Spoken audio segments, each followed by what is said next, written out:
ప్రభువైన యేసయ్య నామములో మీ అందరికీ వందనాలు. ప్రియవచనమా, లేఖన భాగాల్లో ఉన్న శ్రేష్టమైన, అతి విలువైన, అతి ఘనమైన, అతి పవిత్రమైన లేఖన భాగాల్లో పరిశుద్ధ గ్రంథంలో నుండి మరి ఎఫెసీయులకు రాసిన పత్రిక 1వ అధ్యాయము 6వ వచనం ఆఖరి లైన్లో చదువుకున్నట్లయితే, జగత్ పునాది వేయబడక మునిపే ప్రేమ చేత ఆయన క్రీస్తులో మనలను ఏర్పరచుకునేను. చిన్న ప్రార్థన చేసుకుందాం. మహాపరిశుద్ధుడు మహోన్నతుడైన మా యేసు రాజానికి వందనాలు, స్తోత్రాలు నాన్న. లేఖన భాగాలు మేము చదువుకున్నాం. లేఖన భాగంలో ఉన్న సత్యాన్ని, గూఢ మర్మాలను, అమూల్యమైన మరొక జుంట తేనె దారుల కన్నా శ్రేష్టమైన మాటలు మాకు వినిపించండి నాయనా. యూట్యూబ్ పరిచర్య అనేకులకు దీవెనకరంగా, అనేక కుటుంబాలకు ఆశీర్వదకరంగా యూట్యూబ్ చూస్తున్న ప్రతి బిడ్డకు నా బ్లెస్సింగ్తో నింపండి. ఆశీర్వాదాలు దీవెనలు దయచేయండి.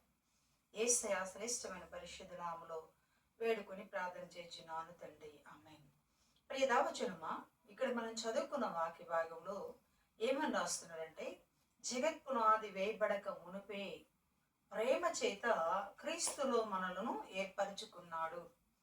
ప్రియా సహోదరి, ప్రియా సహోదరుడా, ఒక్కసారి ఈ వాక్య భాగాన్ని మనం తరికించుకుంటూ దాన్ని పరిశీలించుకుంటున్నట్లయితే, జగత్ పునాది వేయబడక మునుపే, నా ప్రియా సహోదరి, జగత్ పునాది వేయబడక మునుపే ప్రేమ చేత క్రీస్తులో మనల్ని ఏర్పరచుకున్నాడంట.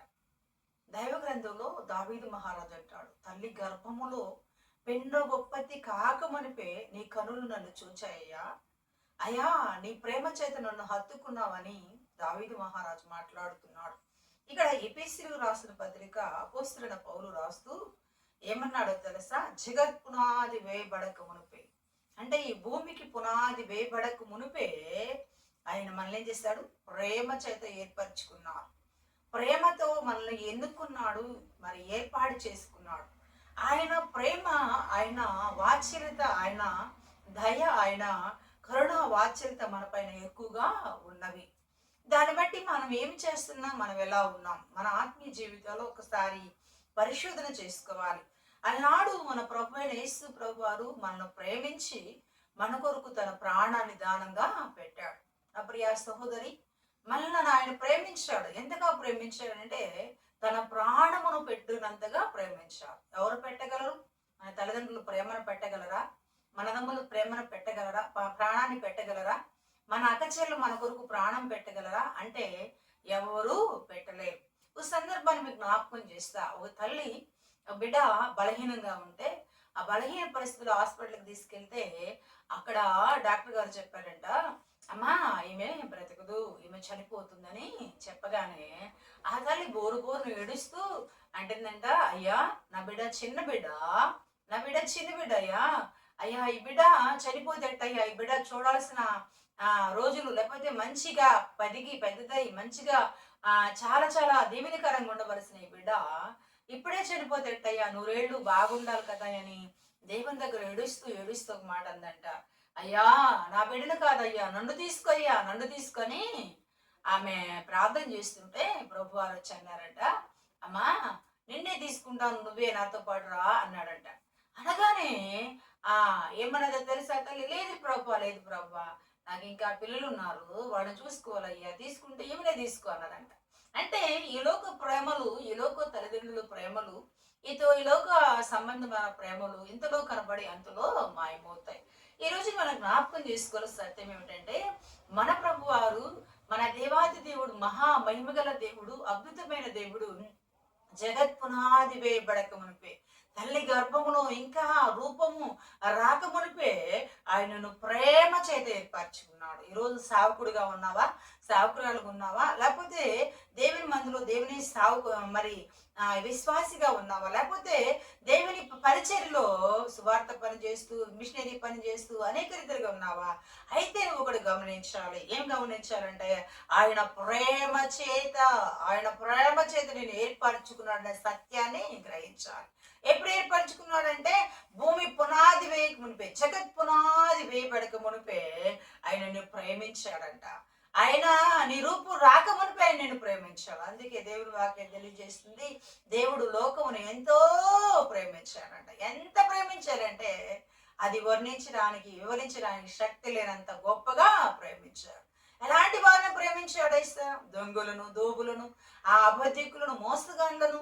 గమనించండి, భయంకరమైన అబద్ధికులను ప్రేమించాడు. భయంకరమైన అభిచారమందు పట్టబడిన స్త్రీని కూడా ప్రేమించాడు. ఈ రోజు నువ్వు ప్రభువును కలిగి ఉన్నావు కదా, నీ ఇంటిలో ఉన్న వ్యక్తులను ప్రేమిస్తున్నావా? నా ప్రియ సహోదరు, ఒకసారి పరిశోధన చేసుకో. నీ భార్య నువ్వు ప్రేమిస్తున్నావా? నీ భార్య నిన్ను ప్రేమిస్తుందా? నీ బిడ్డలు నిన్ను ప్రేమిస్తున్నారా? నీ కుటుంబ జీవితం ఎలా ఉంది? నా ప్రియ సహోదరి, యేసయ్య నీ కోసం ప్రాణం పెట్టినందుకు ప్రేమించాడు కదా. నీ కుటుంబంలో నీ బిడ్డలను నువ్వు ప్రేమించకపోతే ఎవరు ప్రేమిస్తారు? నీ భార్య నువ్వు ప్రేమించకపోతే ఎవరు ప్రేమిస్తారు? నీ బిడ్డలకు నీ అక్కర్తలు కొరతలు తీర్చకపోతే నువ్వు తీర్చకపోతే ఎవరు తీరుస్తారు?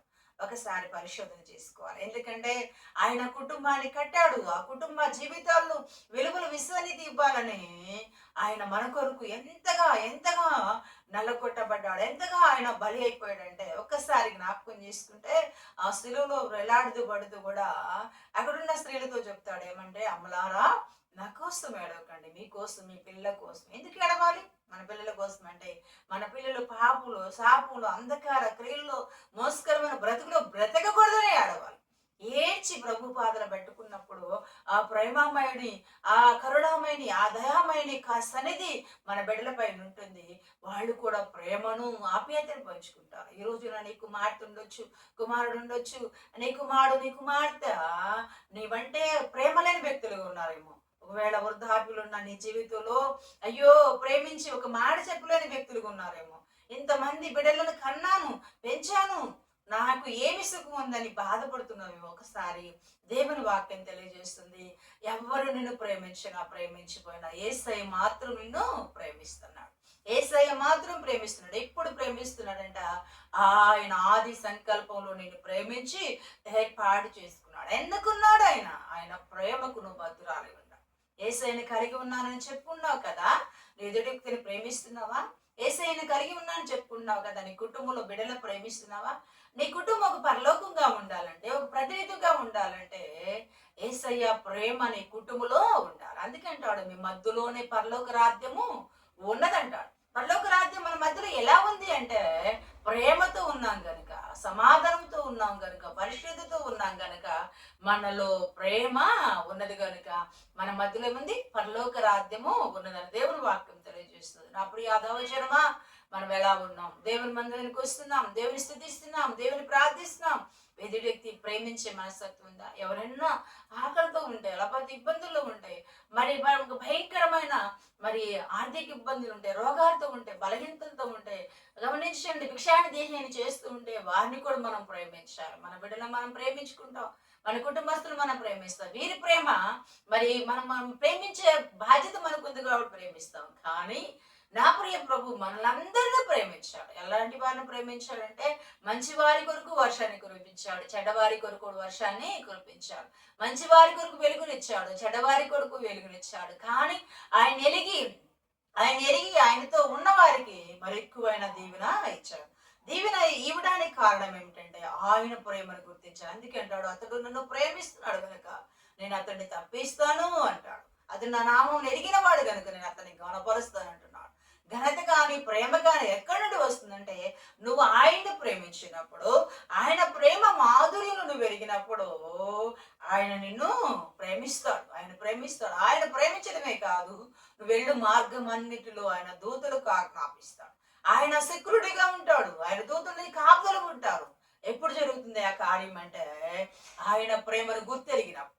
ఆయన ప్రేమను గుర్తెరగకుండా ఇంకా ఇంకా ఇంకా లోకులు ఉన్న వాటిని ప్రేమిస్తూ, లోకులు ఉన్న వాటిని ఆహ్వానించుకుంటూ, లోకులను ఆకర్షించుకుంటూ ఉంటే మోసపోకుడు దేవుడు ఎక్కించబడు. ఏమిత్తు అదే పంట కోస్తావు.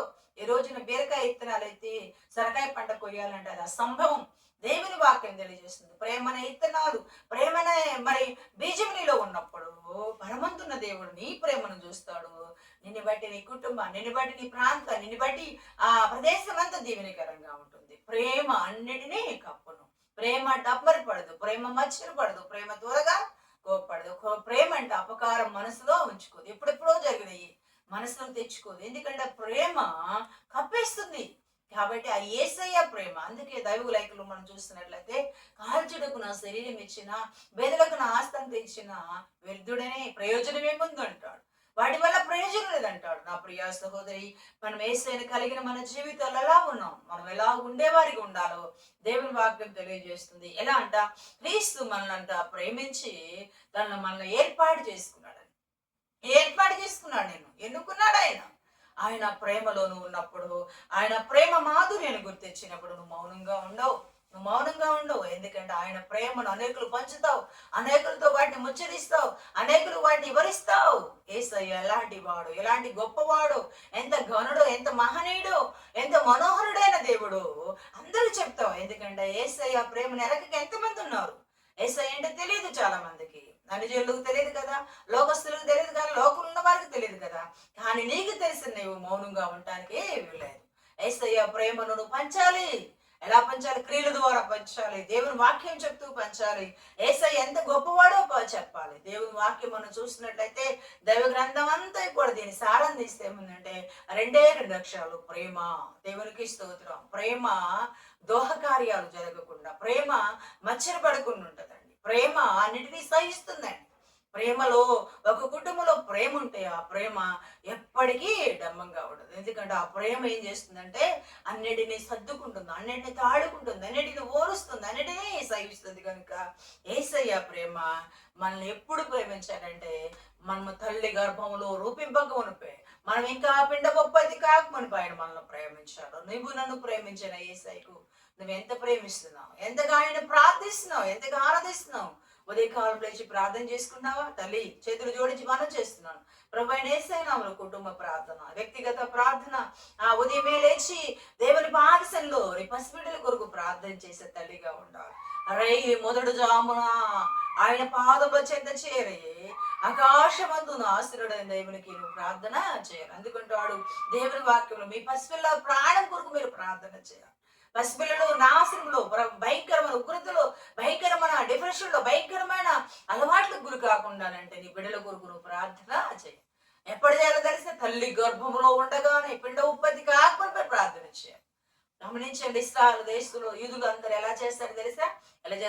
వారి తల్లి గర్భంలో మరి పిండంగా ఉండగానే ధర్మశాస్త్ర గ్రంథాన్ని అంతా చదువుతారంట. చదవటమే కాదండి, వాళ్ళంట ఆ తల్లి గర్భం మీద ప్రార్థన చేస్తారంట.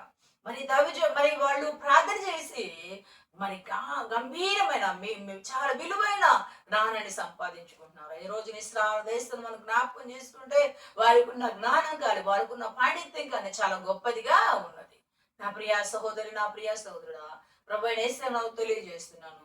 యేసయ్య ప్రేమను గుర్తెరిగితే నీ ప్రేమ నువ్వు మౌనంగా ఉండలేవు, కూర్చోలేవు. యేసయ్య ప్రేమను అనేకులు పంచడమే కాకుండా ప్రార్థనా పూర్వకంగా ప్రభును వేడుకుంటావు. ప్రభు నామను ఘనత మహిమ తెచ్చే వ్యక్తిగా ఉంటావు. అలా ఉండాలి, అలా జరగాలి అంటే నువ్వు ఆయన ప్రేమను అనుభవించాలి. ఎందుకంటే ఉత్తముడిని రుచి ఎరిగిన వాడుదన్నాడు. రుచి చూడాలండి, యేసయ్యను రుచి చూస్తే ఆయన వదిలిపెట్టవు.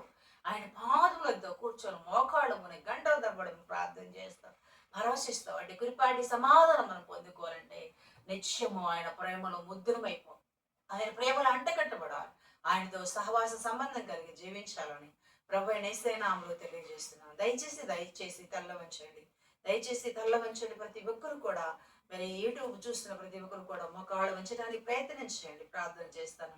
మహాపరిశుద్ధుడు, మహోన్నతుడవైన మా యేసు రాజా, నీకు వందనాలు, స్తోత్రాలు నాయన.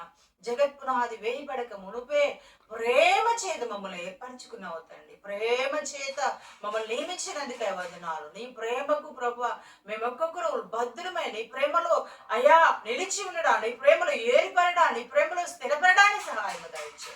నా యేసయ్య, నువ్వు ఎంత గొప్ప దేవుడు, ఎంత శక్తిమంతుడు, ఎంత బలవంతుడు, ప్రతి ఒక్కరు గురితిరడానికి సహాయం చేయండి. ఇప్పుడు చూస్తున్న ప్రతి బిడ్డను దీవించండి అయ్యా.